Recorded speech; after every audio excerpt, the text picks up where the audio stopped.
L'Union européenne a donc un stand ici et elle semble très fière de son dispositif de la ferme à la table. On l'appelle aussi de la ferme à la fourchette. C'est un dispositif qui va faire baisser la production agricole en Europe de 20%.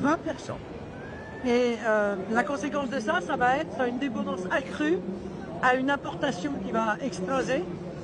Puisque d'ores et déjà, je rappelle quand même que notre balance commerciale, qui a toujours été excédentaire, ne l'est plus aujourd'hui que grâce au vin et aux spiritueux. Sans les vins et les spiritueux, nous sommes déficitaires de 4 milliards sur notre balance commerciale, ce qui est une nouveauté dramatique.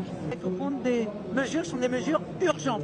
Et les mesures urgentes, elles consistent d'abord à arrêter l'effondrement permanent de la PAC, parce qu'on a quand même perdu en 30 ans, en euros constants, 50% du montant de la PAC. Il va falloir évidemment mettre l'ensemble des acteurs autour de la table pour trouver des solutions pérennes, parce que quoi qu'on puisse en dire, Egalim 1 était nul, Egalim 2 était un peu moins nul, mais elle ne répond pas aux problématiques, qui est la problématique de faire obtenir aux agriculteurs un revenu qui leur permette de vivre dignement, eu égard au fait qu'ils le nourrissent bien, qu'ils le nourrissent avec une sécurité alimentaire totale. Tous ces sujets-là sont des sujets qui sont majeurs. On y répondra par des mesures adaptées, par l'intervention de l'État si c'est nécessaire pour arbitrer les prix, pour éviter que la grande distribution fasse une pression trop importante sur les agriculteurs et oblige les agriculteurs à vendre, si ce n'est à perte, au moins sans faire les marges nécessaires et